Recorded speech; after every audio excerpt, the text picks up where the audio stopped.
ऐसी ही बेहतरीन कहानियाँ सुनने के लिए केपी नॉवल चैनल को लाइक, शेयर और सब्सक्राइब करें। आने वाली कहानियों के बारे में जानने के लिए हमारे टेलीग्राम से जुड़ें। लिंक डिस्क्रिप्शन में है। बीट टाइसियोस at the beginning and get 10 times feedback. अध्याय 471 दानव संत को विदाई। ज़ियाओ ज़े को स्वर्गीय क्षेत्र की भव्य पूर्णता तक पहुंचने से उसकी आत्मा क्षेत्र द्वारा लाई गई युद्ध शक्ति वृद्धि के बारे में ज्यादा चिंता नहीं थी। आखिरकार उसकी युद्ध शक्ति पहले से ही आश्चर्यजनक थी। भव्य पूर्णता स्तर पर एक आत्मा एक पूरी तरह से समन्वित युद्ध साथी के रूप में कार्य कर सकती है, शक्ति को बढ़ा सकती है।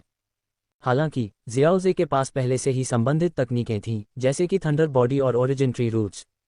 हालांकि ये एक भव्य पूर्णता आत्मा शरीर की समकालिकता से मेल नहीं खाते थे, लेकिन उनकी मात्रा गुणवत्ता को मात देती थी। अगर ज़ियाओ ज़े चाहे तो वह दर्जनों थंडर बॉडीज को नियंत्रित कर सकता था, जो गुणवत्ता को मात्रा से बेहतर बनाती थी। ज़ियाओ ज़े की वर्तमान शक्ति के साथ एक एकल भव्य पूर्णता आत्मा शरीर कई मूल वृक्ष जड़ सशक्त थंडर बॉडीज द्वारा पराजित हो जाएगा।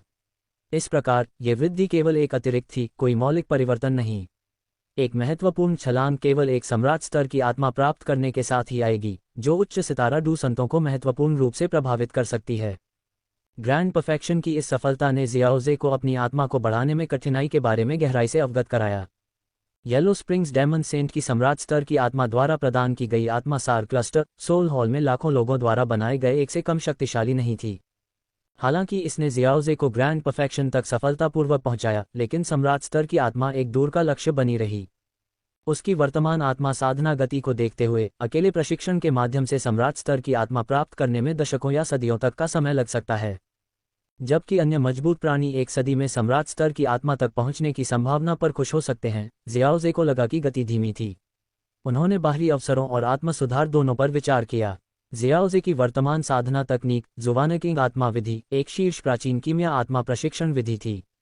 अल्पावधि में अधिक शक्तिशाली आत्मा साधना तकनीक खोजना चुनौतीपूर्ण था। इस प्रकार उन्होंने आत्मा से संबंधित प्रतिभा के लिए एक सहायक बंधन स्लॉट का उपयोग करने पर विचार किया। काओ यंग का सहज आत्मा शरीर एक विकल्प था, लेकिन ज़ियाओ ज़े ने संकोच किया। क्या ये स्वाभाविक रूप से शक्तिशाली आत्मा प्रतिभा आगे बढ़ सकती है और प्रतिक्रिया प्रदान कर सकती है, यह अनिश्चित रहा। सहायक बंधन उम्मीदवारों की निरंतर तलाश के अलावा वह अवसरों को भी नहीं छोड़ सकता था। सोल हॉल के मानव हॉल और स्वर्गीय मकबरे की आत्माओं जैसे ज्ञात आत्मा वर्धक अवसर वर्तमान में पहुंच से बाहर थे। हालांकि अप्रत्याशित अवसर, जैसे कि हाल ही में उसे ग्रैंड परफेक्शन तक ले जाने वाला अवसर, चूकना नहीं था। भविष्य में डू सेंट स्तर के अवसरों के साथ मुठभेड़ महत्वपूर्ण होगी। ये विचार एक पल में जियोजी के दिमाग में कौंध गए। अपनी ग्रैंड परफेक्शन आत्मा शक्ति के साथ वह आसानी से एक साथ अनगिनत विचारों को संसाधित कर सकता था। उसने धीरे धीरे अपनी आंखें खोलीं, अपनी अपार आत्मा शक्ति को वापस अपने शरीर में वापस ले लिया। उसने येलो स्प्रिंग्स डेमन सेंट को देखा। वरिष्ठ डेमन सेंट, मेरी रक्षा करने के लिए धन्यवाद। मैं सफलतापूर्वक स्वर्गीय क्षेत्र की ग्रैंड परफेक्शन तक पहुंच गया हूं। हाँ, बहुत बढ़िया। हालांकि मैंने जो आत्मा सार समूह प्रदान किया वह महत्वपूर्ण था। आपकी मौजूदा आत्मा शक्ति, जो पहले से ही ग्रैंड परफेक्शन को छू रही थी, महत्वपूर्ण थी, डेमन सेंट ने संतुष्टि के साथ कहा। अब अलविदा कहने का समय आ गया है। दानव संत ने अपनी उंगली हिलाई और ज़ियाओ ज़े की ओर एक आत्मा की लहर भेजी। यही वह है जिसके लिए तुम आए हो, येलो स्प्रिंग्स हेवेंस रैथ। बिना किसी हिचकिचाहट के ज़ियाओ ज़े ने हाथ बढ़ाया और उसके दिमाग में बहुत सारी जानकारी भर गई, जो विभिन्न साधना तकनीकों में बदल गई। संतुष्ट होकर ज़ियाओ ज़े ने पाया कि दानव संत ने येलो स्प्रिंग्स फिंगर और येलो स्प्रिंग्स पाम तकनीकों को भी शामिल किया था, जिससे उसकी युद्ध पद्धतियां समृद्ध हुईं। वरिष्ठ दानव संत, अपनी तकनीकों को बताने के लिए धन्यवाद। ज़ियाओ ज़े ने जल्दी से जानकारी को आत्मसात कर लिया, अपनी आंखें खोलीं और दानव संत को प्रणाम किया। आपकी प्रतिभा और योग्यताएं इन तकनीकों को आगे बढ़ाने के लायक हैं। येलो स्प्रिंग्स तकनीकें औसत दर्जे के लोगों के लिए नहीं हैं, कहीं ऐसा न हो कि वे मेरे नाम को कलंकित कर दें, दानव संत ने गर्व के साथ कहा। मुस्कुराते हुए उसने अपना दाहिना हाथ खोला और उसके पहले से ही बेहोश हो चुके रूप से हल्के सुनहरे तरल पदार्थ की धारियां निकलने लगीं, जो उसकी हथेली में एक सुनहरे तरल में परिवर्तित हो गईं। इस सुनहरे तरल को देखकर ज़ियाओ ज़े की आंखें सिकुड़ गईं। सम्राट स्तर के प्राणी के सार रक्त के रूप में इसमें निहित ऊर्जा बहुत अधिक थी, जो ज़ियाओ ज़े के दिल की धड़कन को तेज करने के लिए पर्याप्त थी। दानव संत ने ज़ियाओ ज़े को सुनहरा तरल दिया, उसका शरीर लगभग पारदर्शी हो गया। हाँ, मैंने सोचा था कि मेरी बची हुई आत्मा केवल मेरी तकनीकों के लिए एक उपयुक्त उत्तराधिकारी ढूंढेगी, जो अपने उद्देश्य को पूरा करेगी। मुझे उम्मीद नहीं थी कि तुम्हारे माध्यम से एक बड़ा पछतावा हल हो जाएगा, ज़ियाओ ज़े। अब अंतिम विदाई का समय आ गया है। इन शब्दों के साथ दानव संत का रूप पूरी तरह से गायब हो गया और अंतरिक्ष में केवल उसकी हार्दिक हंसी गूंजती रही। जैसे ही वह गायब हुआ, भव्य सिंहासन बिखर गया और पूरी दुनिया ढहने लगी। जियोजे ने ध्यान से सुनहरे तरल को संग्रहित किया। दानव संत की बची हुई आत्मा इस सार रक्त के माध्यम से बच गई थी और अब यह अंततः फीकी पड़ गई थी। स्थिर खड़े होकर जियोजे ने दुनिया के पूरी तरह से विलीन होने का इंतजार किया। एक बार ऐसा होने पर उसने गहरी सांस ली और एक बार फिर उस जगह पर झुक गया जहां दानव संत गायब हो गया था। उसकी आत्मा फिर प्रकाश की एक धारा में बदल गई, शून्य स्थान से गायब हो गई। एक पल में जियोजे की आत्मा येलो स्प्रिंग्स टेल से निकली और उसके शरीर में वापस आ गई। उसने धीरे से अपनी आंखें खोलीं, ये देखते हुए कि याओ मिंग अब वहां नहीं था। मुस्कुराते हुए वह जियो यिक्सियन और अन्य लोगों की ओर मुड़ा। याओ मिंग ने उससे संपर्क करने के लिए कुछ छोड़ा होगा। उसे बताएं कि येलो स्प्रिंग्स हेवन का क्रोध खेती के लिए तैयार है। अध्याय 472 भविष्य की भविष्यवाणी। याओ मिंग की प्रतीक्षा करते समय जियाओजी ने जियाओ यिक्सियन, मेडुसा और अन्य लोगों को संक्षेप में बताया कि येलो स्प्रिंग्स टेल के अंदर क्या हुआ था। अपनी आत्मा के सार को दुनिया में एकीकृत करना वास्तव में एक प्राचीन शिखर शक्ति होने के योग्य है।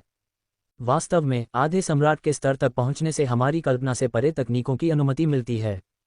मास्टर जियाओजी के लिए इस बार सबसे बड़ा लाभ स्वर्गीय क्षेत्र की महान पूर्णता के लिए उनकी आत्मा क्षेत्र की सफलता होनी चाहिए। महिलाओं ने एक के बाद एक टिप्पणी की। कुछ ही समय बाद याओ मिंग जल्दी से वेदी पर पहुंचे। उनकी आंखें खुशी से चमक रही थीं क्योंकि उन्होंने येलो स्प्रिंग्स टेल को देखा था, जिसमें पहले से ही महत्वपूर्ण बदलाव हुए थे। अब स्टेल पर एक नया मुंह के आकार का पैटर्न था, जिसमें बहुत सारी अजीब जानकारी बह रही थी। धन्यवाद भगवान जियाओजी। याओ मिंग ने आदरपूर्वक जियाओजी को प्रणाम किया और फिर उत्सुकता से येलो स्प्रिंग्स हेवंस रेथ की साधना करने के लिए स्तंभ के सामने बैठ गया। हालांकि अपने प्रयासों के बावजूद याओ मिंग साधना पद्धति को समझ नहीं पाया और इसके बजाय अपनी आत्मा शक्ति का एक बड़ा हिस्सा समाप्त कर दिया। क्या यह अंततः इसलिए है क्योंकि मेरी आत्मा शक्ति अपर्याप्त है? याओ मिंग ने असहाय होकर कहा, यह महसूस करते हुए कि येलो स्प्रिंग्स हेवंस रेथ एक साधक की आत्मा शक्ति पर बहुत अधिक मांग करता है। पर्याप्त आत्मा शक्ति के बिना वह येलो स्प्रिंग्स स्तंभ से विधि सीखने के लिए भी योग्य नहीं हो सकता था। गहरी सोच में डूबे जियाओजी ने याओ मिंग के येलो स्प्रिंग्स डायमंड सेंट के परीक्षण को स्वीकार करने के पिछले प्रयासों को याद किया, जिसने उसकी आत्मा को गंभीर रूप से घायल कर दिया था, जिसे ठीक होने में आधा साल लग गया था। इससे संकेत मिलता है कि येलो स्प्रिंग्स डायमंड सेंट उन लोगों को थोड़ी सजा देने से गुरेज नहीं करते थे जो खुद को अधिक महत्व देते थे। मूल कहानी में जब येलो स्प्रिंग्स हेवंस रेथ की साधना विधि येलो स्प्रिंग्स टेल पर दिखाई दी तो याओ मिंग को तुरंत पीछे हटना पड़ा, जिससे उसकी आत्मा को नुकसान पहुंचा और उसे जियोयान से उपचार की गोली की आवश्यकता पड़ी। अब हालांकि याओ मिंग ने स्टेल से किसी भी आत्मा की प्रतिक्रिया को ट्रिगर किए बिना लंबे समय तक प्रयास किया था। ऐसा लग रहा था कि येलो स्प्रिंग्स डायमंड सेंट के आत्मासार के संघनन ने स्टेल को प्रभावित किया था, जिससे मामूली दंड देने की इसकी क्षमता कम हो गई थी। लेकिन साधना विधि प्राप्त करने के लिए स्टेल की मान्यता प्राप्त करने के लिए अभी भी आत्मा शक्ति सीमा को पूरा करना आवश्यक था। इस समझ के साथ जियाओजे ने मुस्कुराते हुए याओ मिंग से कहा, भगवान Yao Ming, yellow springs heaven's wrath की खेती करने की विधि पहले से ही स्टील पर दिखाई दे चुकी है। जल्दी करने की कोई ज़रूरत नहीं है। जब आपकी आत्मा की शक्ति में सुधार हो जाए तो फिर से कोशिश करें। ये सुनकर याओ मिंग ने हार मान ली। 2 सितारा डू संत होने के बावजूद मैं अभी भी इसे सीखने के योग्य नहीं हूँ। जादुई जानवरों में आत्मा की शक्ति की धीमी प्रगति का मतलब है कि आवश्यक स्तर तक पहुंचने में उम्र लग सकती है।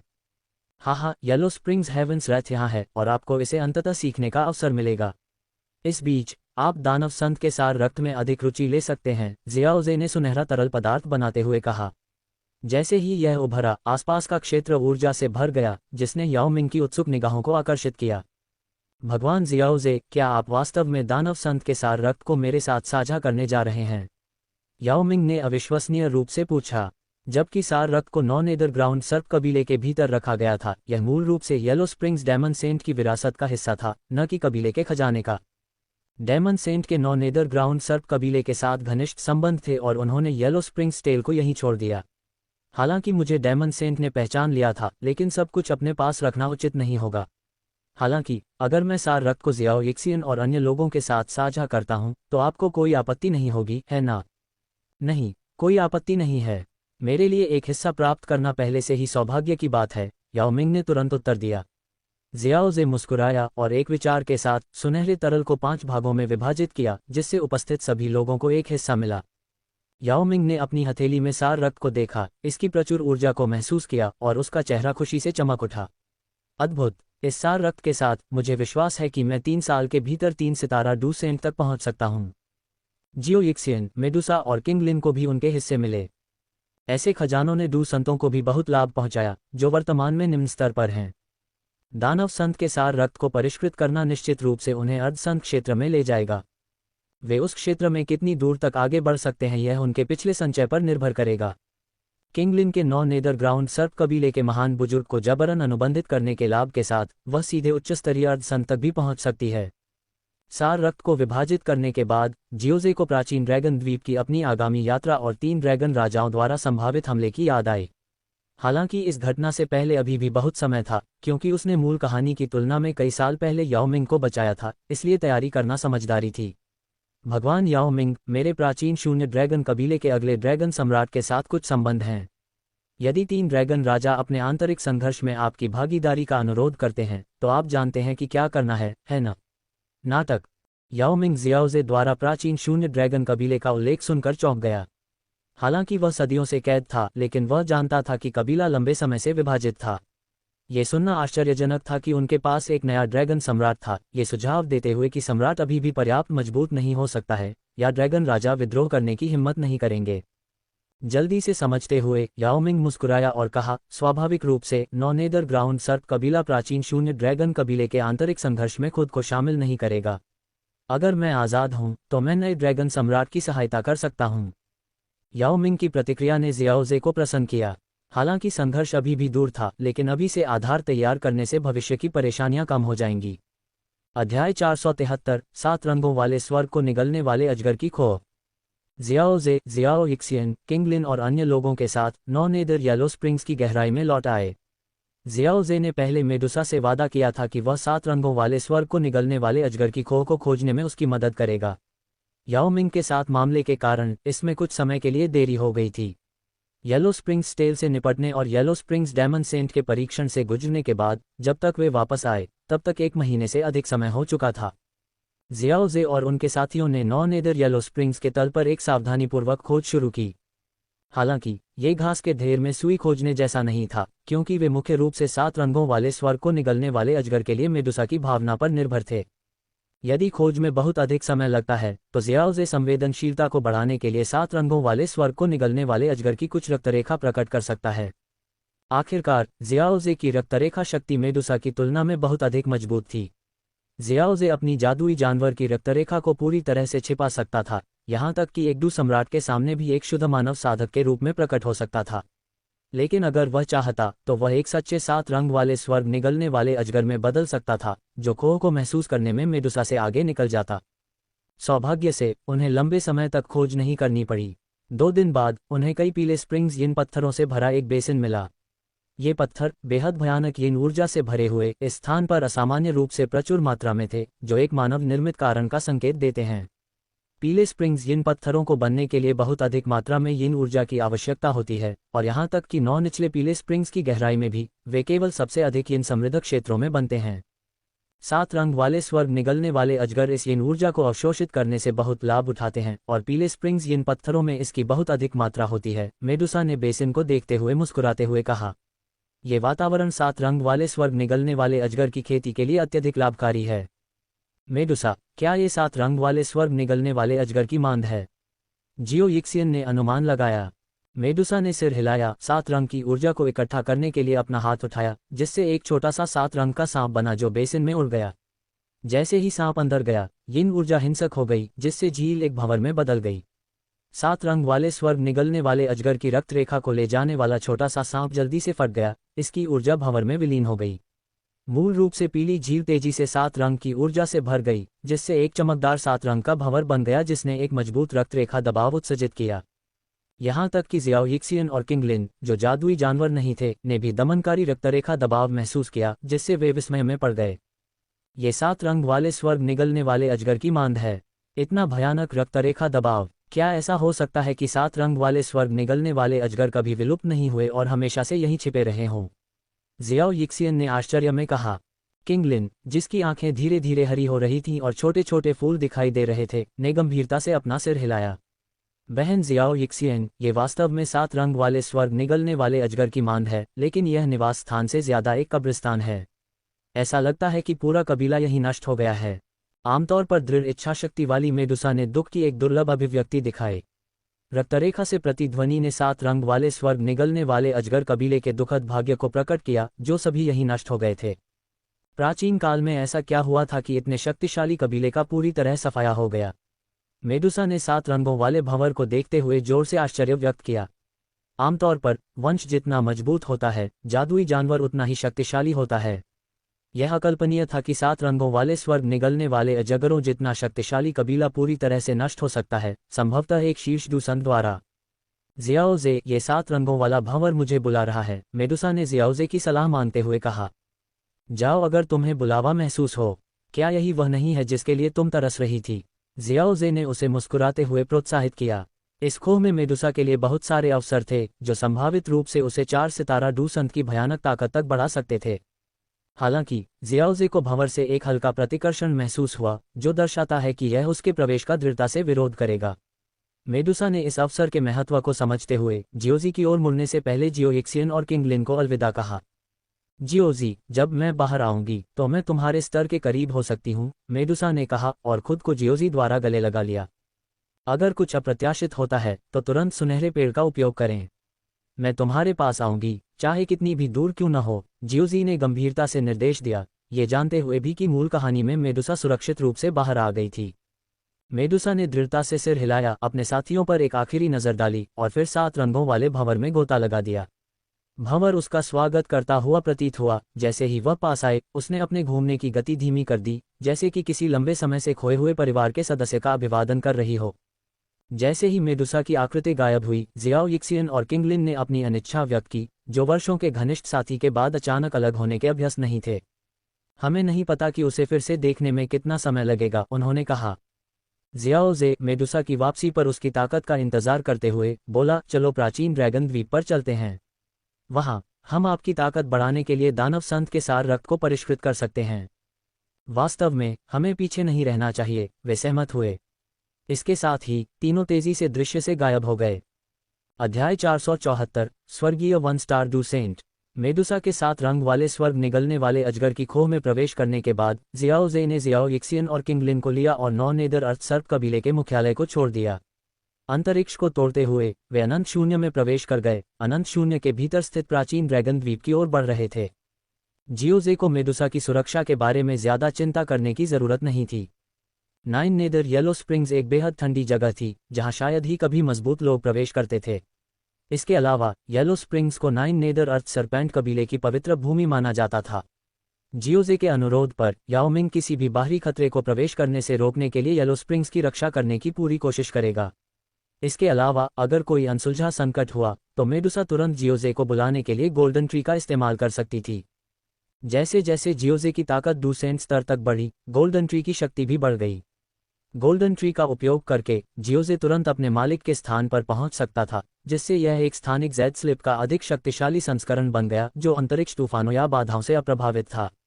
इसलिए जियोजे ने मेडुसा को 9 नेदर येलो स्प्रिंग्स की गहराई में छोड़कर निश्चिंत महसूस किया। अंतहीन शून्य ज्यादातर अंधेरा और उजाड़ था, छिपे हुए खतरों से भरा हुआ था। शून्य में छिपे खतरे इतने भयानक थे कि डूजोन विशेषज्ञ भी लापरवाही से घूमने की हिम्मत नहीं कर सकते थे। इस अंधेरे विस्तार के भीतर कई दर्जन मीटर लंबा एक चांदी का थंडर युद्धपोत तेजी से शून्य से होकर गुजरा। जियाओजे जहाज के धनुष पर खड़ा था। थंडर और आत्मा शक्ति पर अपनी महारत के साथ इस तरह के एक प्रभावशाली थंडर युद्धपोत का निर्माण करना आसान था। जहाज के केबिन के अंदर जियाओ यिक्सियन और किंगलिन दोनों साधना कर रहे थे। जियाओजे की आभा एक तूफानी समुद्र की तरह उतार चढ़ाव करती रही, लेकिन समय के साथ धीरे धीरे स्थिर हो गई। उसने एक हल्की सुनहरी सांस छोड़ी, जिससे उसकी ताकत और भी मजबूत होती हुई महसूस हुई। प्राचीन ड्रैगन द्वीप की यात्रा के दौरान जियाओजे ने दानव संत के खून को परिष्कृत किया था, जिससे उसकी अपनी शक्ति बढ़ गई थी। उसने महसूस किया कि शून्य के भीतर आदिम वृक्ष के चारों ओर अभी भी एक छोटी सी दुनिया बन रही है। वृक्ष अब 190,000 मीटर से अधिक ऊंचा हो गया था, जिसका अर्थ था कि शियाओजी 1 सितारा डूसेंट के अंतिम चरण तक पहुंच गया था, तथा 2 सितारा डूसेंट तक पहुंचने से बस कुछ हजार मीटर पीछे था। शेष अंतर को 1 या 2 महीने की साधना से पूरा किया जा सकता है, जियोजे ने सोचा। डूसेंट क्षेत्र में पहुंचने के बाद प्रगति उतनी तेज नहीं थी। अब केवल 9वीं कक्षा की गोलियां ही उसकी शक्ति को महत्वपूर्ण रूप से बढ़ा सकती थीं। मुझे 9वीं कक्षा की खजाने की गोली को परिष्कृत करने के लिए समय निकालना चाहिए। जहां तक 9वीं कक्षा की रहस्यमय गोली की बात है, इसकी ऊर्जा इस स्तर पर मेरे लिए अवशोषित करने के लिए बहुत भारी है, जियोजे ने सोचा, साथ ही साथ अपने आत्मा की शक्ति का उपयोग करके आसपास के वातावरण को स्कैन किया। यदि उन्हें सामान्य स्थानिक अशांति का सामना करना पड़ा, तो वह आसानी से थंडर युद्धपोत के साथ आगे बढ़ सकता था। हालांकि अंतहीन शून्य में कई राक्षसी जीव थे, जो डूसेंट विशेषज्ञों के लिए भी संभावित खतरे पैदा करते थे। आमतौर पर केवल डू जून और उससे ऊपर के विशेषज्ञ ही शून्य का पता लगाने की हिम्मत करते थे, जो इसकी खतरनाक प्रकृति को दर्शाता है। प्राचीन शून्य ड्रैगन कबीले जैसे अपवाद दुर्लभ थे। जियोजे की आत्मा संवेदन हजारों मील तक फैली हुई थी, जिससे नए अर्जित स्वर्गीय कौशल का अभ्यास शुरू करने से पहले किसी भी विसंगति की पुष्टि नहीं हुई। येलो स्प्रिंग्स डेमन सेंट से विरासत असाधारण रूप से मूल्यवान थी। 3 स्वर्गीय कौशलों के लिए संपूर्ण मैनुअल के अलावा इसमें दानव संत की आजीवन अंतर्दृष्टि भी शामिल थी। हालांकि जियाओजे ने अभी तक कौशल का उपयोग नहीं किया था, लेकिन इन अंतर्दृष्टियों ने उन्हें कुशलता से महारत हासिल करने की अनुमति दी। उसने एक सुनहरी उंगली के साथ अराजक स्थान में आगे बढ़ते हुए दर्जनों मील तक फैले एक अशांत क्षेत्र को भेद दिया। अशांति दूर हो गई, जिससे कोई खतरा नहीं था। मैं अब येलो स्प्रिंग्स फिंगर का उपयोग आसानी से कर सकता हूँ। येलो स्प्रिंग्स पाम भी ऐसा ही होना चाहिए, जियाओजे ने थंडर बैटलशिप को दूसरी दिशा में मोड़ते हुए कहा। जल्द ही उन्हें तैरते हुए पत्थरों का एक क्षेत्र मिला। एक रिवर्स पाम स्ट्राइक के साथ जियाओजे की सुनहरी डू क्यूई ने एक विशाल छाप बनाई, जिससे पत्थर का क्षेत्र धूल में मिल गया। निर्देशांक की पुष्टि करने और यह सुनिश्चित करने के बाद कि वे प्राचीन ड्रैगन द्वीप से बहुत दूर हैं, जियाओजे ने अपने हाथों से तेजी से एक मुहर बनाई। दीप्तिमान डू क्यूई ने मिलकर सैकड़ों मीटर लंबा एक विशाल सुनहरा प्रेत बनाया। बूम! प्रेत ने एक अनोखी ध्वनि तरंग उत्सर्जित की, जो सभी दिशाओं में फैल गई और सैकड़ों मील अंतरिक्ष को अपने में समाहित कर लिया। भयानक लहर ने अपने रास्ते में आने वाली हर चीज को नष्ट कर दिया, स्थानिक अशांति से लेकर तैरती चट्टानों तक। येलो स्प्रिंग्स फ्यूरी वास्तव में दुर्जय है, यहां तक कि एक बिखरे हुए शक्ति स्तर पर भी। इसे एक दिशा में केंद्रित करने से एक शीर्ष 3 सितारा डूसेंट को गंभीर रूप से घायल या यहां तक कि मार भी सकता है। आत्मा की क्षति सबसे महत्वपूर्ण हिस्सा होगी, जियोजे ने कौशल की शक्ति से संतुष्ट होकर टिप्पणी की। उसके ध्वनि विस्फोट ने आसपास के स्थान को किसी भी अशांति से मुक्त कर दिया था। आधे दिन बाद जियोजे ने प्राचीन ड्रैगन द्वीप को देखा, जो एक चांदी की बाधा से सुरक्षित था। उसने प्राइमोडियल ट्री के माध्यम से किंगलिन और जियो यिक्सियन को सचेत किया। जहाज के डेक पर खड़े होकर किंगलिन ने जियोजे की मजबूत आभा को महसूस किया। आप मजबूत लग रहे हैं, जियोजे। आपकी साधना कैसी चल रही है? जियोजे ने पूछा। जियाओ यिक्सियन ने अपना सिर हिलाया, कोई महत्वपूर्ण प्रगति नहीं हुई है। इस स्तर पर अल्पकालिक लाभ प्राप्त करना कठिन है। किंगलिन मुस्कुराया, मैं एक स्तर आगे बढ़ गया हूँ। आपके ग्रीन स्नैक थरी फ्लावर पुपिल्स वास्तव में ईर्ष्या करने योग्य हैं, जियाओ यिक्सियन ने आह भरी। किंगलिन ने उत्तर दिया, मुझसे ईर्ष्या मत करो। आपके शोकपूर्ण विष शरीर में अपार क्षमता है। आपको बस जल्दी से सुधार करने के लिए अत्यधिक विषैले पदार्थों को खोजने की आवश्यकता है। जियाओ यिक्सियन ने आह भरी, यह इतना आसान नहीं है। मेरे स्तर पर अधिकांश विषयों का कोई प्रभाव नहीं होता है। जब वे बातचीत कर रहे थे, थंडर युद्धपोत प्राचीन ड्रैगन द्वीप के चांदी के अवरोध पर पहुंच गया। जियाओजे ने थंडर युद्धपोत को तितर-बितर कर दिया, थंडर पावर को अपने भीतर वापस संघनित कर लिया। अवरोध के बाहर एक मोटा व्यक्ति खड़ा था, जिसने जियाओजे का सम्मानपूर्वक अभिवादन किया। भगवान जियाओजे। अध्याय 475 शून्य थंडर पूल में वापसी। परिचित आकृति को देखकर जियाओजी मुस्कुराया और अभिवादन किया। वरिष्ठ हेई किंग, बहुत समय हो गया है। आप कैसे हैं? हाँ, मैं अब आपसे वरिष्ठ की उपाधि स्वीकार करने की हिम्मत नहीं कर सकता, हेई किंग ने अपना सिर खुजलाते हुए हंसते हुए कहा। मैंने प्राचीन ड्रैगन द्वीप पर आपके बारे में सुना है। पिलटॉवर के नए अध्यक्ष, एक प्रतिष्ठित 9वीं कक्षा के कीमियागर। मैं जी यान का दोस्त हूं, और चूंकि आप उसके बड़े हैं, इसलिए आप वरिष्ठ की उपाधि के हकदार हैं, जियाओ जी ने मुस्कुराते हुए कहा, जियाओ यिक्सियन और किंगलिन को आगे लाते हुए। मैंने आपको इस यात्रा के बारे में पहले से सूचित नहीं किया था। मुझे आशा है कि यह कोई असुविधा नहीं होगी। जियाओ जी, हमारे प्राचीन शून्य ड्रैगन कबीले के लिए आपकी मदद बहुत बड़ी है। असुविधा जैसी कोई बात नहीं है। कृपया मेरे पीछे आइए, हेई किंग ने विनम्रतापूर्वक उत्तर दिया, और जियाओ जी और उसके साथियों को प्राचीन ड्रैगन द्वीप में ले गया। जल्द ही वे एल्डर झूली के महल में पहुंच गए। महल के सामने खड़े एल्डर झूली ने जियाओ जी को देखा और थोड़ा हैरान हुए, जियाओ जी की ताकत को समझ नहीं पाए। जियाओ जी, आप प्राचीन ड्रैगन द्वीप पर क्यों आए हैं? एल्डर झूली ने कुछ विनम्रता के बाद पूछा। 9वीं कक्षा के कीमियागर और पिलटॉवर के अध्यक्ष के रूप में आप बहुत व्यस्त होंगे। आप यहां तब तक नहीं आएंगे जब तक कि कोई महत्वपूर्ण काम न हो। एल्डर झूली, मैं अपनी बिजली की क्षमताओं को और निखारने के लिए फिर से शून्य थंडर पूल में जाने का इरादा रखता हूँ। मैं ज़ियान की प्रगति की भी जांच करना चाहता था, जियाओ जी ने समझाया। ज़ियान अभी भी ड्रैगन हॉल में एकांत में है। वह स्थिर है और उसकी ताकत लगातार बढ़ रही है, एल्डर झूली ने जवाब दिया। ज़ियान के बारे में बात करते हुए उनके चेहरे पर एक खुशी भरी अभिव्यक्ति फैल गई। प्राचीन शून्य ड्रैगन कबीले के एक लंबे समय तक रहने वाले बुजुर्ग के रूप में एल्डर झूली ने इसके चरम को देखा था। आंतरिक संघर्ष के कारण कबीले के विखंडन ने उन्हें बहुत पीड़ा दी।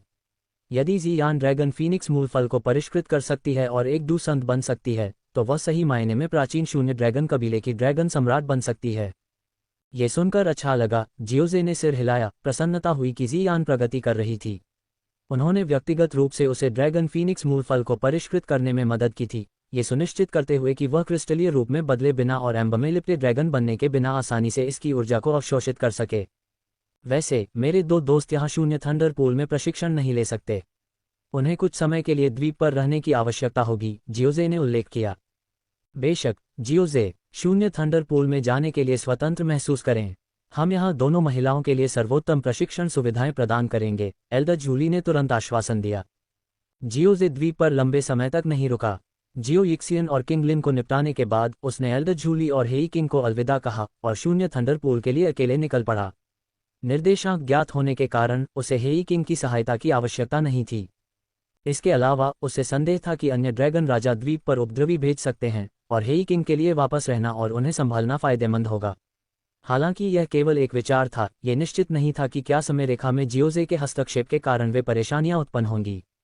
शून्य थंडर पूल में एक चांदी की बिजली का बोल्ट प्रवेश द्वार पर मंडराता था। पूल पर पहुंचते ही जियोजे मुस्कुराया। इस बार उसने अपनी आंतरिक बिजली की शक्ति को पूरी तरह से ब्लैक डेमन लाइटनिंग में बदलने का इरादा किया। जियोजे की आकृति बिजली की चमक में बदल गई, जो पूल में गोता लगा रही थी। अपनी वर्तमान बिजली की शक्ति के साथ आसपास के बोल्ट बच गए हैं। ड्रामा।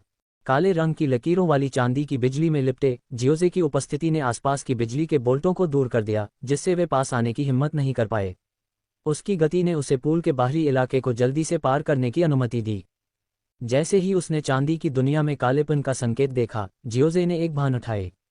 प्रिंसिपल, क्या आपको इस ब्लैक डेमन लाइटनिंग को भड़काना चाहिए? जियोजे ने शून्य थंडर पूल की गहराई से एक बुजुर्ग व्यक्ति को भागते हुए देखा। ये जियानान अकादमी के प्रिंसिपल मंग तियानची थे। मंग तियानची, जियोजे की उपस्थिति से अनजान, जब तक कि वह बोला नहीं, चौंक गया और जियोजे को इत्मीनान से देखता हुआ देखने लगा। तुम बदमाश, मुझे मुसीबत में देखकर भी मदद नहीं कर रहे हो। मंग तियानची ने बड़बड़ाते हुए अपनी दाढ़ी को उड़ाया और घूर कर देखा। मैंने तुम्हें मजे करते देखा, जियोजे ने चिढ़ाते हुए कहा। ब्लैक डेमन लाइटनिंग के हमलों को रोकने के लिए मंग तियानची को बिजली की बाधा से ढक दिया। आखिरकार बिजली से बचकर मंग तियानची ने जियोजे के पास जाकर उसे उत्सुकता से देखा। बेवकूफ़ी भरी बात है, अब तुम किस तरह के राक्षस हो? मैंने हाल ही में एक सितारा डूसेंट के अंतिम चरण में प्रवेश किया है, जियोजे ने उत्तर दिया। मंग तियानची दंग रह गया। उसने सोचा था कि जियोजे खुद की तरह आधे संत स्तर पर है, लेकिन जियोजे पहले से ही एक असली डूसेंट बन चुका था। तुम राक्षस हो, मंग तियानची ने कहा। प्राचीन कुलों की युवा पीढ़ी में तुम शायद सबसे प्रतिभाशाली हो। तुम्हारे मुकाबले में भी मेरे कुल के वे बच्चे मुझे अंतहीन सिरदर्द देते हैं। पिछली बार वे यानमो परीक्षण के दौरान गंभीर रूप से घायल हो गए थे, अन्यथा मैं अलविदा कहे बिना इतनी अचानक नहीं जाता। जियोजे ने कबीले के मुद्दों पर टिप्पणी किए बिना मुस्कुराया। आपकी ताकत के साथ प्रिंसिपल डूसेंट स्तर तक पहुंचना बस समय की बात है। बहुत हो गई चापलूसी। क्या आप शून्य थंडर पूल की गहराई का पता लगाने के लिए यहाँ आए हैं? मंग तियानची ने पूछा। हाँ, मैं अपनी बिजली की शक्ति को ब्लैक डेमन लाइटनिंग में बदलना चाहता हूँ, जियोजे ने पुष्टि की। अध्याय 476 परिवर्तन। जियोजे की बातें सुनकर मंग तियानची का चेहरा सख्त हो गया। आप अपनी बिजली की शक्ति को पहले से ही ब्लैक डेमन लाइटनिंग में बदल सकते हैं, मंग तियानची ने कहा। उसे विश्वास करना मुश्किल लग रहा था। प्रिंसिपल, क्या आपने पहले मेरी बिजली नहीं देखी? इसमें काली धारियां ब्लैक डेमन लाइटनिंग हैं, जियोजे ने मंग तियानची के आश्चर्य को समझे बिना समझाया। आपने इसे कैसे प्रबंधित किया? मैं थंडर कबीले के तरीकों का पालन कर रहा हूं, लेकिन मैं अपनी बिजली की शक्ति को ब्लैक डेमन लाइटनिंग में बदलने में सफल नहीं हुआ हूं, मंग तियानची ने कबूल किया, पूछने से खुद को रोक नहीं पाया। वह जानता था कि अगर वह अपनी बिजली की शक्ति को बदल सकता है तो उसकी ताकत काफी बढ़ जाएगी। ये समझते हुए कि किसी और की साधना पद्धति में झांकना अशिष्टता है, मंग तियानची ने जल्दी से कहा, मेरा आपकी पद्धति को अपनाने का कोई इरादा नहीं है। यदि आप साझा करने के लिए तैयार हैं तो मैं आपके साथ थंडर कबीले की पद्धतियों का आदान प्रदान कर सकता हूँ। जियाओ जे मुस्कुराया, मंग तियानची की स्पष्टवादिता से नाराज नहीं हुआ। मैं समझता हूँ, मेरी पद्धति सभी के लिए उपयुक्त नहीं हो सकती है। मैं इसे आपको समझाऊंगा। मेरी पद्धति विशेष रूप से विशेष नहीं है। मैंने बलपूर्वक साधारण बिजली को अवशोषित करके शुरुआत की, फिर पिल थंडर, और अंत में मैं अपनी बिजली तकनीकों का अभ्यास करने के लिए शून्य थंडर पूल में आया। मेरी बिजली की शक्ति सामान्य से बहुत अधिक प्रचुर है, इसलिए मैंने गुणवत्ता प्राप्त करने के लिए मात्रा का उपयोग किया। मैंने ब्लैक डायमंड लाइटनिंग को कम करने के लिए बहुत अधिक बिजली का उपयोग किया। जब तक मेरी बिजली में ब्लैक डायमंड लाइटनिंग का एक निशान भी आ गया, तब तक ये सफल रहा। वहां से ये केवल मेरी सारी बिजली की शक्ति को धीरे धीरे रूपांतरित करने का मामला था। मंग तियानची ने थोड़ा चकित होकर सुना। क्या ऐसी सीधी और क्रूर विधि वास्तव में बिजली की शक्ति को ब्लैक डायमंड लाइटनिंग में बदल सकती है? अचानक उसने जियाओजी की विधि की विशिष्टता को देखा। उत्सुकता से उसने पूछा, जब आपने पहले मेरी मदद की थी तो आपकी बिजली की शक्ति आपकी वर्तमान शक्ति की तुलना में कैसी थी? अगर यह बिजली की शक्ति का सिर्फ इतना स्तर होता तो मैं इसे बिना रुके 3 दिन और रात तक बनाए रख सकता था। मंग तियानची ने सूखी हंसी में कहा। उसे एहसास हुआ कि वह जियोजे की विधि का उपयोग नहीं कर सकता। जियोजे की बिजली की शक्ति की मात्रा उसके अपने से कहीं ज्यादा थी। आपकी विधि अद्वितीय है, लेकिन मैं शायद इसका पालन नहीं कर सकता, मंग तियानची ने स्वीकार किया। हाँ, आप अभी भी इसे आजमा सकते हैं प्रिंसिपल। भले ही आप अपनी सारी बिजली की शक्ति समाप्त कर दें, जब तक आपको ब्लैक डायमंड लाइटनिंग का एक निशान मिलता है तब से सुधार करना आसान होगा, जियोजे ने प्रोत्साहित किया। मंग तियानची ने लालच में देखा। एक पल के बाद उसने अपनी स्टोरेज रिंग से एक जेड स्लिप निकाली और उसे जियोजे को सौंप दिया। नाटक, ये वह बिजली की तकनीक है जिसका मैं वर्तमान में अभ्यास करता हूँ। कोई ज़रूरत नहीं प्रिंसिपल, मैंने बस अपनी विधि का उल्लेख किया, जियोजे ने विनम्रता से मना कर दिया। इसे ले लो, मैं युवा पीढ़ी का फायदा उठाने वाला नहीं हूँ, मंग तियानची ने जोर देकर कहा और जेड स्लिप को जियोजे के हाथ में थमा दिया। आगे बढ़ो और प्रशिक्षण लो, मैं भी तुम्हारा तरीका आजमाऊंगा, मंग तियानची ने जियोजे को विदा करते हुए कहा। उसने थंडर पूल में बहुत गहराई तक जाने की योजना नहीं बनाई थी। वह जानता था कि इतनी बड़ी मात्रा में बिजली की शक्ति का उपभोग करना वहां खतरनाक होगा। इसके बजाय वह एक एकल ब्लैक डायमंड लाइटनिंग को आकर्षित करेगा और धीरे धीरे विधि का परीक्षण करेगा। सावधान रहो प्रिंसिपल, जियोजे ने पुकारा, फिर थंडर पूल के गहरे हिस्से की ओर उड़ गया। जैसे जैसे जियोजे गहराई में गया, वातावरण और भी गहरा होता गया और विनाशकारी आभा बिखेरते हुए काले बिजली के बोल्ट इकट्ठा हो गए। वे शून्य में तैरते हुए काले ड्रैगन की तरह लग रहे थे। थोड़ी देर तक निरीक्षण करने और यह पुष्टि करने के बाद कि कोई अन्य विसंगतियां नहीं हैं, जियोजे ने एक शुद्ध चांदी की बिजली के बोल्ट को संघनित किया और उसे दूर तक भेज दिया। चांदी की बिजली, जो केवल एक हाथ जितनी मोटी थी, विशाल काले बिजली के बोल्ट की तुलना में एक सांप की तरह लग रही थी। उकसावे से चिढ़कर एक काले बिजली के बोल्ट ने चांदी के बोल्ट पर बिजली की एक भयंकर लहर भेजी। जियाओजे ने सिल्वर लाइटनिंग को अपने पास वापस लाने के लिए हेरफेर किया, हालांकि यह ब्लैक लाइटनिंग की शक्ति से लगभग नष्ट हो गई थी। ब्लैक लाइटनिंग इसे जाने देने के लिए तैयार नहीं थी। उसने जियाओजे का पीछा किया। जैसे जैसे विनाशकारी आभा निकट आती गई, जियाओजे अडिग खड़ा रहा। जब ब्लैक लाइटनिंग दर्जनों मीटर के भीतर थी तो उसका शरीर झुंझुनी कर रहा था, लेकिन वह केंद्रित रहा। जब ब्लैक लाइटनिंग काफी करीब थी तो जियाओजे मुस्कुराया, जैसे कि कोई शिकार उसके जाल में फंस गया हो। उसने भारी मात्रा में सिल्वर लाइटनिंग को छोड़ा, जिससे बिजली की एक विशाल दुनिया बन गई जिसने ब्लैक लाइटनिंग को अपने भीतर फंसा लिया। सिल्वर लाइटनिंग ने लगातार हमला किया, अंततः ब्लैक लाइटनिंग को दबा दिया। थोड़ी देर बाद जियाओजे ने लाइटनिंग की दुनिया को नष्ट कर दिया। एक बार की भयावह ब्लैक लाइटनिंग गायब हो गई, उसकी जगह जियाओजे के हाथ में एक छोटी सी काली लकीर आ गई। बुरा नहीं है, इस दर से मैं अपनी बिजली की शक्ति को 1 महीने से भी कम समय में ब्लैक डायमंड लाइटनिंग में पूरी तरह से बदल सकता हूँ, जियाओजे ने संतोष के साथ कहा। फिर उसने एक और सिल्वर लाइटनिंग बोल्ट को बुलाया और उसे थंडर पूल में और भी गहरा भेजा ताकि और भी ब्लैक लाइटनिंग बोल्ट भड़कें। समय बीतता गया और जियाओजी ने यह प्रक्रिया दोहराई। उसकी आभा लगातार मजबूत होती गई और उसकी बिजली में काली धारियां और भी स्पष्ट होती गईं। अध्याय 477, एक और सफलता। शून्य थंडर पूल के भीतर जियाओजे ने धीरे धीरे अपनी आंखें खोलीं। उसने अपने प्रिंसिपल से जेड स्लिप को अपने स्टोरेज रिंग में संग्रहित किया।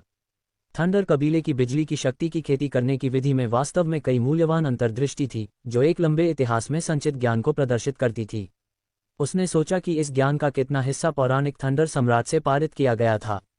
अपनी जिज्ञासा को अलग रखते हुए जियाओजे ने अपनी थंडर दुनिया पर ध्यान केंद्रित किया। पहले की चांदी की थंडर दुनिया ज्यादातर काले रंग में बदल गई थी, केवल कुछ चांदी की धारियां बची थीं। पूरी तरह से बदलने के लिए बस कुछ और ब्लैक डायमंड लाइटनिंग की जरूरत है, जियाओजे ने एक गर्म सांस छोड़ते हुए सोचा। वह लगभग 1 महीने से शून्य थंडर पूल की गहराई में था।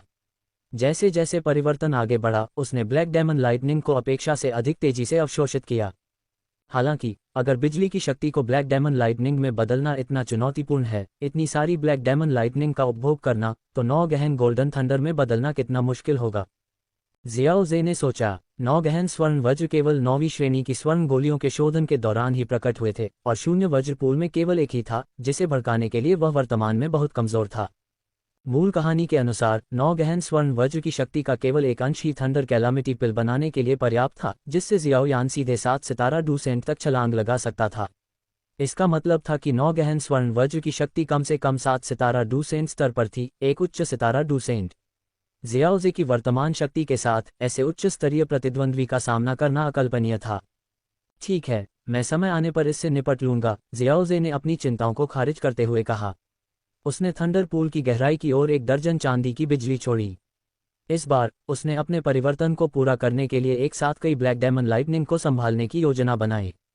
थोड़ी देर बाद अंतरिक्ष में गड़गड़ाहट की आवाज गूंज उठी, क्योंकि कई ब्लैक डायमंड लाइटनिंग एक विनाशकारी आभा उत्सर्जित करते हुए जियाओजे की ओर हमला किया।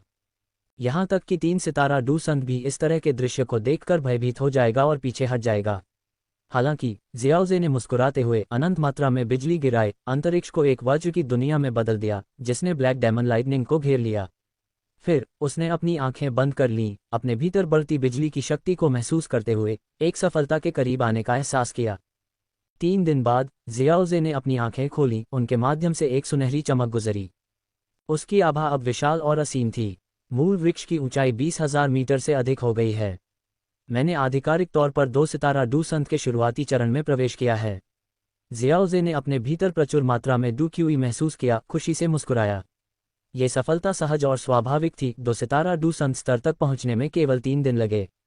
पवित्र रक्त के उसके पिछले शोधन ने थंडर पूल में अवशोषित अपार बिजली की शक्ति के साथ मिलकर उसकी तेजी से उन्नति में योगदान दिया। अपनी थंडर दुनिया को देखते हुए ये पूरी तरह से काले रंग में बदल गई थी, जिसमें ब्लैक डायमंड लाइटनिंग विनाशकारी ड्रैगन की तरह बढ़ रही थी। आखिरकार मेरी बिजली की शक्ति पूरी तरह से ब्लैक डायमंड लाइटनिंग में बदल गई है। इसमें लगभग 1 महीने का समय लगा, लेकिन परिणाम प्रभावशाली हैं। जियाओजे ने थंडर वर्ल्ड को फैलाया और वापस ले लिया। मुझे आश्चर्य है कि मेरी विधि के साथ प्रिंसिपल का प्रशिक्षण कैसा चल रहा है, उसने उत्सुकता से सोचा। थंडर पूल की गहराई की ओर एक बार फिर से देखते हुए जियाओजे ने अगली बार पौराणिक 9 गहन स्वर्ण थंडर को देखने की कसम खाई। इसके साथ ही वह थंडर पूल के किनारे की ओर बढ़ गया। उसकी स्वर्गीय पूर्णता स्तर की आत्मा शक्ति ने आसानी से मंग तियानची को ढूंढ लिया, जो अब लथपथ था। उसके शरीर पर बिजली के जलने के निशान थे। जियाओजे को अचानक प्रकट होते देख मंग तियानची चौंक गया। उसने अपनी आंखें घुमाईं। क्या तुम कहीं से भी प्रकट होना बंद नहीं कर सकते? तुम्हारी ताकत इतनी बढ़ गई है कि मैंने तुम्हें नोटिस भी नहीं किया, उसने नए कपड़े पहने हुए बड़बड़ाया। तुम्हारी विधि प्रभावी है, लेकिन इसमें बहुत समय लगता है, मंग तियानची ने दिल खोलकर हंसते हुए कहा। मैंने अपनी बिजली को ब्लैक डायमंड लाइटनिंग के निशान से रंगने में कामयाबी हासिल की है। एक बार मेरी शक्ति ठीक हो जाए तो मैं इसे सुधारना जारी रखूंगा। वह उत्साहित था, क्योंकि जियाओजे की विधि से उसे सफलता मिलने से पहले कई सालों तक कोई प्रगति नहीं हुई थी। मुझे अपनी बिजली की शक्ति को पूरी तरह से ब्लैक डायमंड लाइटनिंग में बदलने में कई साल लगेंगे, मंग तियानची ने स्वीकार किया, लेकिन ये बिल्कुल भी प्रगति न करने से बेहतर है। तुम पहले ही थंडर पूल से बाहर क्यों हो? बिजली की शक्ति खत्म हो गई, उसने पूछा। मैंने अपना प्रशिक्षण पूरा कर लिया है, अब और गहराई में रहने का कोई मतलब नहीं है, जियाओजे ने जवाब दिया, एक शुद्ध ब्लैक डायमंड लाइटनिंग लकीर दिखाते हुए। मंग तियानची की आंखें चौड़ी हो गईं। उसने 1 महीने में वह कर दिखाया जो दूसरों को सालों लग जाते। युवक, तुम अपनी प्रेमिका के परिवार को कैसे संभालने की योजना बना रहे हो? उसका वयस्क होने का समारोह जल्द ही होने वाला है और वे शायद तुम्हें आमंत्रित करेंगे। अपनी ताकत के साथ तुम्हें युवा पीढ़ी के बारे में चिंता करने की जरूरत नहीं है, लेकिन पुरानी पीढ़ी एक अलग कहानी है, मंग तियानची ने चेतावनी दी। जियाओजे को आश्चर्य हुआ। एक डूसंत के रूप में मेरी ताकत के साथ क्या वे मुझे नहीं पहचानेंगे? तुम्हारी प्रेमिका के पास कबीले के इतिहास में सबसे उत्तम वंश जागृति है। अगर यह सिर्फ 9वीं कक्षा का वंश होता तो वे खुशी खुशी एक डूसंत को स्वीकार कर लेते, लेकिन उसकी उत्तम रक्तरेखा के साथ चीजें अलग हैं, मंग तियानची ने समझाया। अध्याय 478 प्राचीन कबीले का वयस्क होने का समारोह। मन तियानची की बातें सुनकर जियाओ जे ने अपनी भौहें थोड़ी सी कुढ़ीं।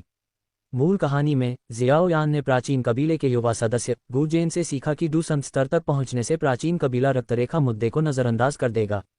हालांकि प्राचीन कबीले के बुजुर्गों के लिए जियाओ यान को गु युआन की स्वीकृति के साथ ही उनकी पूर्ण स्वीकृति मिली। गु युआन का प्राचीन कबीले पर बहुत नियंत्रण था। एक बार जब उसने स्वीकृति दे दी तो किसी भी डूसंत ने विरोध करने की हिम्मत नहीं की। जियाओ जे ने अभी तक गु युआन के साथ बातचीत नहीं की थी और उसे यकीन नहीं था कि वह उसकी स्वीकृति प्राप्त कर पाएगा या नहीं। आखिरकार गु युआन न केवल जुनर के पिता थे बल्कि अपनी शक्ति के चरम पर एक सच्चे 9 सितारा डूसंत भी थे।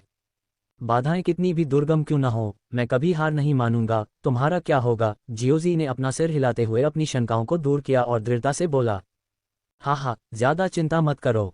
अपनी क्षमता के साथ भले ही वे बूढ़े लोग तुम्हें अभी स्वीकार न करें, एक बार जब तुम्हारी ताकत उनसे ज्यादा हो जाएगी तो तुम उन्हें दिखा सकते हो। मन तियानची हंसा, तुम पहले ही डूसेंट स्तर पर पहुंच चुके हो, इसलिए रक्त रेखाओं के बीच का अंतर उतना मायने नहीं रखता।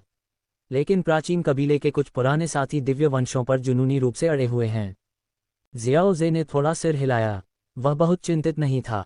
आखिरकार डूसंत स्तर तक पहुंचना ही उसका आधार था। दिव्य वंश भविष्य की संभावनाओं का प्रतिनिधित्व करते हैं, लेकिन एक सच्चा डूसंत वर्तमान में एक शिखर विशेषज्ञ होता है।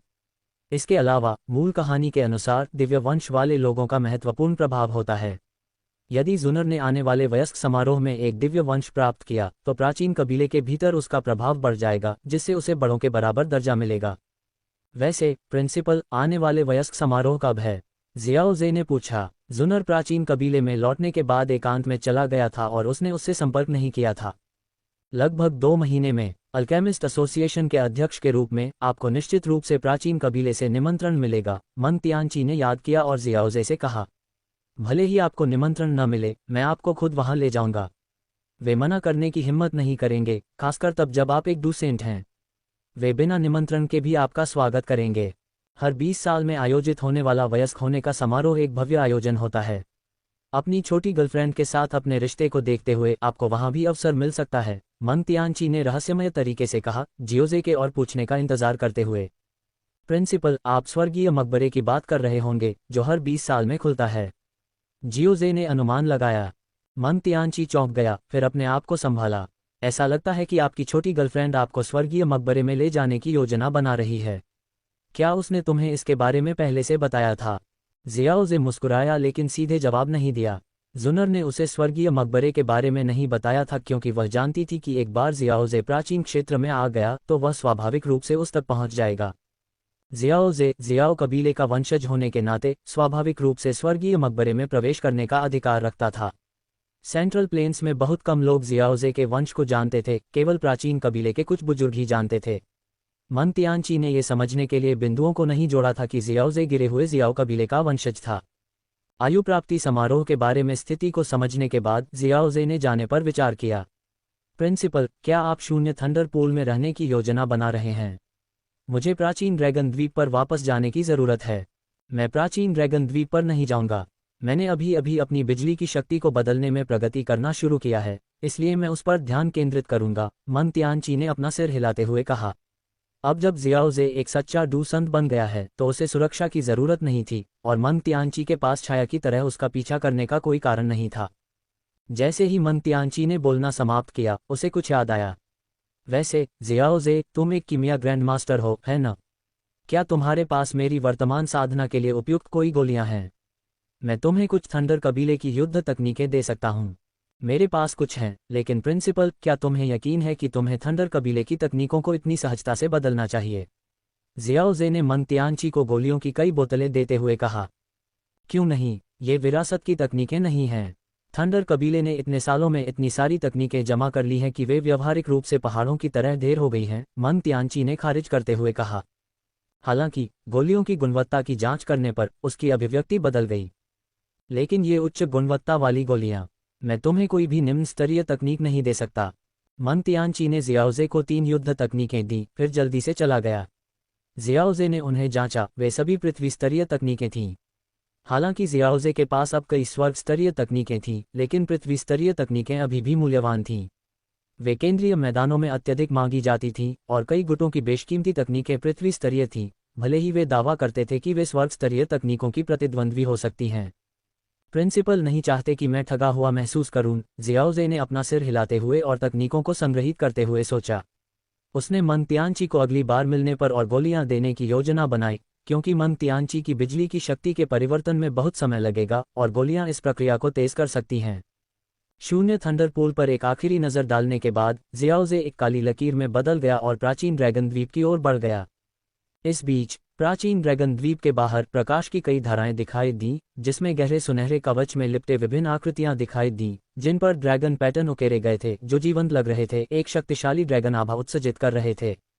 नए लोगों की मजबूत आभा ने द्वीप पर पहरेदारों को सतर्क कर दिया। एक विशाल आकृति ब्लैक स्केल तेजी से उभरी, उसके पीछे कई शक्तिशाली पहरेदार थे। ब्लैक स्केल ने अग्रणी आकृति को घूर कर देखा। जियाओ, तुम पश्चिमी ड्रैगन द्वीप की रखवाली करने के बजाय यहाँ क्यों हो? ब्लैक स्केल, मैं पश्चिमी ड्रैगन राजा के आदेश पर शाही खून वाले व्यक्ति को पश्चिमी ड्रैगन द्वीप पर रहने के लिए आमंत्रित करने के लिए यहाँ हूँ। घृणित, ताइक्सू प्राचीन ड्रैगन कबीले में केवल एक ड्रैगन सम्राट है, ड्रैगन राजा नहीं। शाही खून वाले एकमात्र शाखा ने खुद को ड्रैगन राजा कहने की हिम्मत कैसे की? ब्लैक स्केल ने पलटवार किया, जिससे जियाओ का चेहरा काला पड़ गया। अध्याय 479, 2 हथेलियों से मारा गया। जियाओ का गहरा सुनहरा कवच चमक उठा, जबकि उसकी मोटी भौहें थोड़ी सिकुड़ गईं। ब्लैक स्केल, तुम्हारा रवैया अभी भी वही घिनौना है, लेकिन तुम भूल गए हो, ताकत के मामले में ईस्ट ड्रैगन आइलैंड सबसे कमजोर है। इसके अलावा वैधता की बात करें तो तीनों ड्रैगन आइलैंड में से प्रत्येक का नेतृत्व शाही वंश वाले ड्रैगन किंग द्वारा किया जाता है। ये सही और उचित है। दूसरी ओर तुम्हारे ईस्ट ड्रैगन आइलैंड का नेतृत्व अविकसित शाही वंश वाले किसी व्यक्ति द्वारा किया जाता है। ऐसा व्यक्ति पूरे ड्रैगन आइलैंड की जिम्मेदारी कैसे उठा सकता है? मेरे साथ वेस्ट ड्रैगन आइलैंड क्यों नहीं आते? वेस्ट ड्रैगन किंग की देखरेख में कोई बेहतर बन सकता है। और अपना मुंह बंद करो। जियाओ अपनी बात पूरी नहीं कर पाया क्योंकि ब्लैक स्केल ने उसे बीच में ही रोक दिया। आप तथ्यों को तोड़मरोड़ कर पेश कर रहे हैं। ताइक्सू प्राचीन ड्रैगन कबीले में हमेशा से केवल एक ड्रैगन सम्राट रहा है। पश्चिम, दक्षिण और उत्तर के तथाकथित ड्रैगन राजा कभी वैध नहीं रहे। नाटक। पश्चिम, दक्षिण और उत्तर के ड्रैगन राजाओं की ऐसी हरकतों का तब न्याय होगा जब ड्रैगन सम्राट वापस आएगा। उनकी सजाएं कड़ी होंगी और यहाँ तक कि उनके अधीनस्थ भी बच नहीं पाएंगे। ब्लैक स्केल के डांटने पर जियाओ का चेहरा और भी काला पड़ गया और उसने बातचीत की कोई उम्मीद छोड़ दी। ऐसा लगता है कि ईस्ट ड्रैगन द्वीप स्वेच्छा से शाही खून वाले व्यक्ति को नहीं सौंपेगा। हमें उन्हें खुद आमंत्रित करना होगा। हम्फ, आपने यहाँ आने की हिम्मत केवल इसलिए की क्योंकि ग्रैंड एल्डर और सेकंड एल्डर एकांत में हैं। यदि आप लड़ना चाहते हैं तो ईस्ट ड्रैगन द्वीप कभी नहीं डरता। ब्लैक स्केल की घोषणा के साथ उसके पीछे कई शक्तिशाली आकृतियों ने भी अपनी शक्तिशाली आभाएं छोड़ीं जो घुसपैठियों का मुकाबला करने के लिए तैयार थीं। हा, अच्छा, ईस्ट ड्रैगन द्वीप डरता नहीं है। जियाओ ने अपने हाथों से ताली बजाए और हंसे। लेकिन अगर east dragon island dragon armour army को संभाल सकता है तो क्या होगा अगर हम बर्बर ड्रैगन आर्मी को जोड़ दें? जैसे ही जियाओ ने बात खत्म की और भी आकृतियां दिखाई दीं। ये नए लोग शर्टलेस और अविश्वसनीय रूप से मांसल थे। जूली भी प्राचीन ड्रैगन द्वीप के भीतर से उड़कर बाहर आ गया। वह किंगलिन और जियाओई जियान के लिए आवास की व्यवस्था कर रहा था। ये जानते हुए कि वेस्ट ड्रैगन आइलैंड इतनी ताकत के साथ आ रहा था, उसने महसूस किया कि स्थिति गंभीर थी और उन्हें सूचित करने के लिए जल्दी किया। वह जियाओजी द्वारा सौंपी गई 2 महिलाओं को खतरे का सामना नहीं करने दे सकता था। हे, वेस्ट ड्रैगन आइलैंड और साउथ ड्रैगन आइलैंड हमारे बारे में बहुत सोचते हैं। दोनों कुलीन ड्रैगन आर्मर आर्मी और बर्बर ड्रैगन आर्मी को भेज रहे हैं। इन कुलीन बलों को देखते हुए जूली की अभिव्यक्ति गंभीर हो गई। बर्बरिक ड्रैगन आर्मी का नेतृत्व कौन करता है? छिपने की कोई जरूरत नहीं है। जैसे ही जूली ने बात की, उसकी नज़र शून्य के दूसरे क्षेत्र में चली गई। जैसा कि एल्डर जूली से उम्मीद थी, मेरी छुपकर बात भी आपकी नज़र से बच नहीं पाए। जूली जिस जगह को देख रहा था वह मुड़ गई और एक आकृति उभरी जो मुस्कुरा रही थी। बूढ़े व्यक्ति ने साधारण चमड़े के कपड़े पहने थे और उसकी त्वचा पर हल्का सफेद रंग था। तो यह एल्डर बारबेरिक रॉक है, जूली ने कहा। उसकी अभिव्यक्ति अपरिवर्तित थी। अब जब एल्डर जूली यहाँ हैं तो मैं खुद को दोहराऊंगा। लड़ाई से बचने के लिए ईस्ट ड्रैगन द्वीप से शाही खून वाले व्यक्ति को सौंप दो। जियाओ ने अपना अंतिम अल्टीमेटम जारी किया। जूली शांत रहा, चांदी की ढाल चमकने पर अपना हाथ हिलाता रहा। चलो अपने कौशल से इसे सुलझाते हैं। जूली के उदासीन रवैये ने जियाओ को ठंडी सांस लेने पर मजबूर कर दिया। ड्रैगन आर्मर आर्मी, हमला करो। शाही खून वाले व्यक्ति को वापस लाओ। जियाओ के गहरे सुनहरे कवच से चमकदार रोशनी निकल रही थी और उससे एक तूफान जैसी आभा निकल रही थी, साथ ही एक हल्की ड्रैगन की दहाड़ भी थी। उसके पीछे की आकृतियां भी दहाड़ रही थीं, अपनी क्रूर आभा को प्रकट कर रही थीं। एल्डर बारबेरिक रॉक ने आह भरी और कहा, ऐसा लगता है कि हमें लड़ना चाहिए। उसके आदेश पर मांसल आकृतियों ने भी सिर हिलाया, उनकी भुजाएं हल्के बैंगनी रंग के शल्कों से ढके ड्रैगन के पंजों में बदल गईं। जैसे ही तनाव अपने चरम पर पहुंचा, एक शांत आवाज अंतरिक्ष में गूंज उठी। मुझे उम्मीद नहीं थी कि 1 महीने की छुट्टी के बाद प्राचीन ड्रैगन द्वीप इतना जीवंत होगा। परिचित आवाज सुनकर जूली, ब्लैक स्केल और प्राचीन ड्रैगन द्वीप के अन्य लोग राहत से मुस्कुराए। जियाओजे की अपार शक्ति ने मौजूदा स्थिति को तुच्छ बना दिया। जियाओजे विरोधी ताकतों के बीच दिखाई दिया। एल्डर बारबेरिक रॉक और जियाओ को देखकर मुस्कुराया। आप कौन होते हैं? ताइक्सू प्राचीन ड्रैगन कबीले के मामलों में हस्तक्षेप करने वाले, जियाओ ने पूछा, जियाओजे को एक घुसपैठिया के रूप में पहचानते हुए। प्राचीन ड्रैगन द्वीप में मेरे दोस्त रहते हैं। जब आप कोई तमाशा करते हैं तो मैं बेकार नहीं बैठ सकता, जियाओजे ने मुस्कुराते हुए कहा। हालांकि उसके सामने मौजूद कुलीन ताकतें प्रभावशाली लग रही थीं, लेकिन उनमें से कोई भी डुसेंट नहीं था। उन्हें हराने के लिए बहुत ज्यादा प्रयास की जरूरत नहीं होगी। ऐसा लगता है कि आप दखल देने पर जोर दे रहे हैं। मुझे आपके कौशल का परीक्षण करने दें। एल्डर बारबेरिक रॉक की भुजाएं ड्रैगन के पंजों में बदल गईं, उनकी त्वचा बैंगनी हो गई क्योंकि वह एक ड्रैगन मैन बन गए। एक भयंकर आभा बिखेर रहे थे जिसने उनके आसपास के स्थान को विकृत कर दिया। ड्रैगन मैन ने जियाओजे पर क्रूरता से हमला किया। जियाओजे शांत रहा, अपनी अपार आभा को प्रकट होने दिया, जिससे उसे ऐसा लगा जैसे वह पूरी दुनिया का सामना कर रहा है। एक डू संत, ड्रैगन मैन के पास चिल्लाने का समय ही नहीं था कि जियाओजे की हथेली ने उसका सिर कुचल दिया। तुम्हें एक संत को अपमानित करने का साहस किसने दिया? जियाओजे की आंखें शांत थीं क्योंकि उसने अपने हाथ से खून झाड़ा। फिर उसकी नज़र अब भयभीत कुलीन बलों पर पड़ी, जिससे वे डर से कांप उठे। यहां तक कि उनके नेताओं को भी इतनी आसानी से मार दिया गया था। उनके पास क्या मौका था? जियाओ एल्डर बारबेरिक रॉक की सिरविहीन लाश को देखकर दंग रह गया। उसकी आभा डगमगा गई और उसके कवच से ड्रैगन की दहाड़ फीकी पड़ गई। तुम्हारे जीवित रहते हुए उसका मरना अनुचित है। मैं तुम्हें उसके साथ शामिल होने के लिए भेजूंगा, जियाओजे ने शांति से कहा। जियाओ के सामने आकर और उसे सहजता से थप्पड़ मारा। हल्के से प्रहार के बावजूद जियाओ बच नहीं सका। जैसे ही जियाओजे की हथेली उसके सिर पर पड़ी, उसकी चेतना लुप्त हो गई। अध्याय 480, आत्मसमर्पण करो या मरो। प्राचीन ड्रैगन द्वीप के बाहर पहले से तनावपूर्ण और जानलेवा माहौल पूरी तरह से खत्म हो गया था। दो ड्रैगन द्वीपों के कुलीन सैनिकों ने जियाओजे को आतंक में देखा। उन्हें डर था कि वह पलटकर उन सभी को मौत के घाट उतार देगा।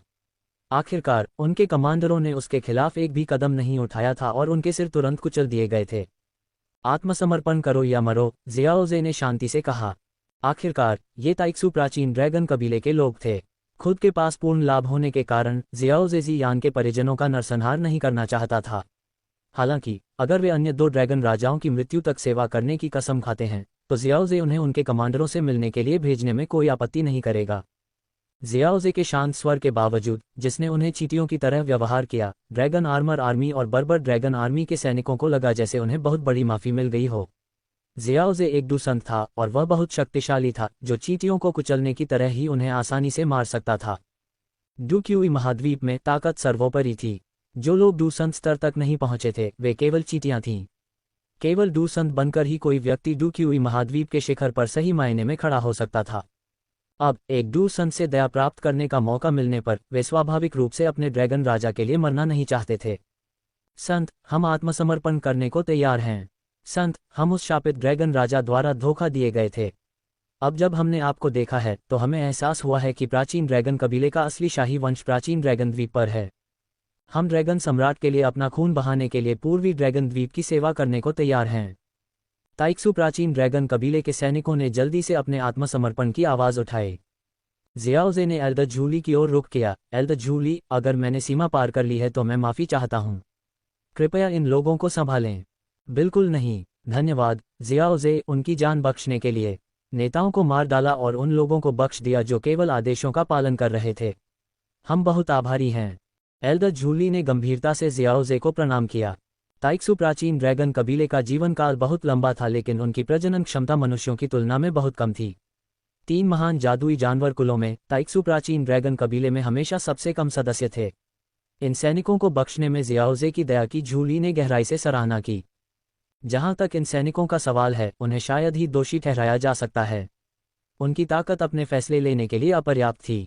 ताइक्सू प्राचीन ड्रैगन कबीले के विभाजन के बाद कई शक्तिशाली बुजुर्ग आंतरिक संघर्ष का हिस्सा नहीं बनना चाहते थे और इसके बजाय गृहयुद्ध से दूर अंतहीन शून्य में रहना पसंद करते थे।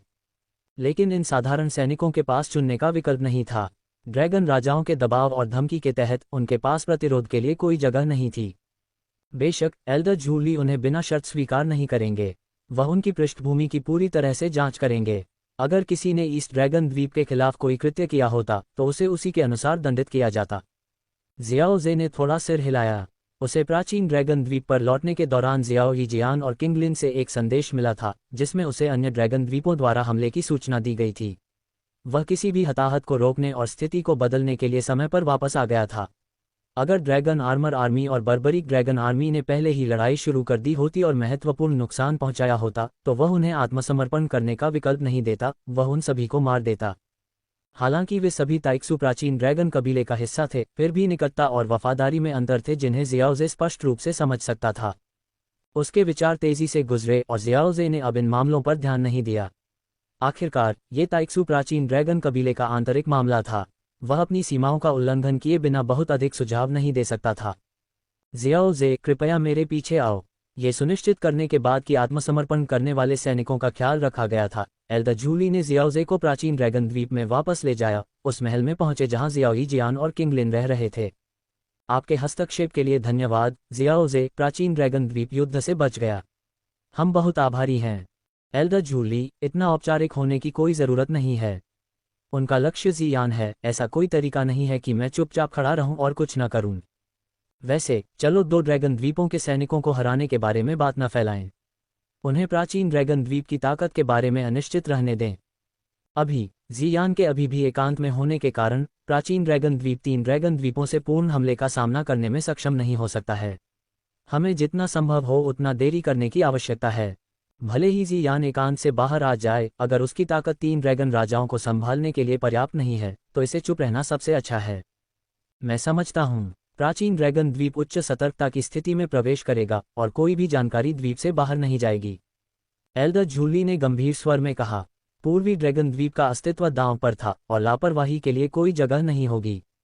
यह अच्छा है। मेरे पास अन्य मामले हैं और मैं लंबे समय तक प्राचीन ड्रैगन द्वीप पर नहीं रह सकता। जियान के दोस्त के रूप में मैं नहीं चाहता कि उसे चोट लगे। जियाओजे ने सिर हिलाया, फिर एक सुनहरी अंतरिक्ष जेड पर्ची निकालने से पहले हिचकिचाया। जबकि उसके पास अधिक उपयोगी वस्तुएं थीं, जैसे कि मूल वृक्ष की जड़ें, वह उन्हें जियाओ यीजियान और किंगलिन जैसे करीबी साथियों को देना पसंद करता था। ताइक्सू प्राचीन ड्रैगन कबीले को मूल वृक्ष की जड़ें देना अनुचित लग सकता है, खासकर अगर उनका उपयोग नहीं किया गया हो और उसे बाद में उन्हें वापस मांगना पड़े। स्पेस जेड स्लिप बनाना और बिना किसी चिंता के पीछे छोड़ना बहुत आसान था। जियाओ जे, क्या तुम जा रहे हो? एल्डर जूली ने गोल्डन जेड स्लिप को देखते हुए पूछा। हाँ, मुझे उनके वयस्क होने के समारोह में भाग लेने के लिए प्राचीन कबीले में जाना है। जियाओ जे ने सहजता से उत्तर दिया। ताइक्सू प्राचीन ड्रैगन कबीला भरोसेमंद था, इसलिए कुछ भी छिपाने की जरूरत नहीं थी। अगर आपके पास कोई महत्वपूर्ण मामला है तो मैं आपको नहीं रोकूंगा। कृपया सावधान रहें। इसके तुरंत बाद जियाओ जे, किंगलिन और जियाओ यीजियान के साथ प्राचीन कबीले के लिए रवाना हो गए। वयस्क होने का समारोह 1 महीने से ज्यादा दूर था और सेंट्रल प्रांत के दक्षिणी क्षेत्र से पूर्वी क्षेत्र तक की यात्रा एक लंबी यात्रा होगी। जल्दी निकलने से किसी भी अप्रत्याशित घटना के लिए तैयार होने में मदद मिलेगी।